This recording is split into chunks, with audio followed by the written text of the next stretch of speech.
All eyes on the sun and moon, a total solar eclipse taking place across North America today. The moon blocking the sun, covering areas in darkness for about 4 minutes. A once-in-a-generation event is considered the largest mass travel event in the U.S. so far this year. Although South Florida didn't witness the total eclipse, it was partially visible in our skies.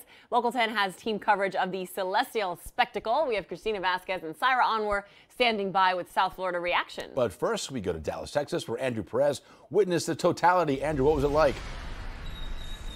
Listen, we got so lucky out here in Dallas. The clouds just went away at the very last minute. And just speaking personally, I mean, this was an emotional experience.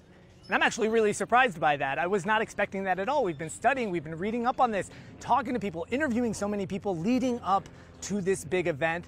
But there is nothing I can say or do that can really bring you that moment other than show you some of these pictures, and even that still won't do it complete justice.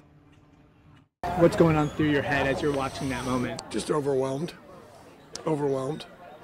with whatever, I don't know. It's a moment that feels like the world suddenly stopped. It cools down, it gets dark. For roughly 4 minutes, science feels like magic. It's nearly spiritual is the best way to describe it. Just how the world was illuminated differently, you know, it just was a wild experience. You know, it just makes you feel like your place in the world, kind of, you know.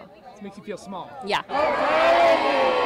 NASA conducts the big buildup. By close to 2, we have totality. It's just so touching. You know, it's something you'll never see again.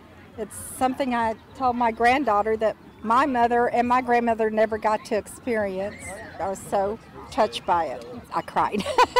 A rare experience felt by millions all across the continent, from Mazatlan, Mexico, up through Texas, well past this view out of Arkansas. A moment we will not see for another 2 decades here in the U.S. Everyone's coming together, and we don't have a lot of that, and that's part of the cool thing about this. Scientists, of course, using this experience to study animals in the area, to study wildlife, and to study the atmosphere of the sun, because you were able to look up at it, especially with some high-tech instruments. This was a moment that brought so many people together. You had people from all around the world right here in Dallas. We love it. Andrew, I was looking at your Instagram. I was just telling Louie, and it was so cool to see because it got really dark. It sort of got quiet, and then you heard everybody just cheering. They like erupted all at the same time. It was so awesome.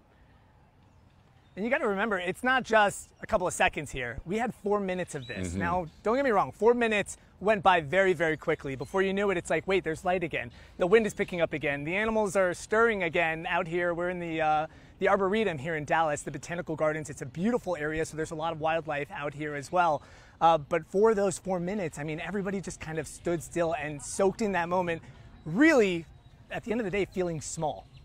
Your excitement is palpable, and I'm a little professionally jealous that you got to go instead of me. Me too. Good on you, brother. Good on you. Great stuff.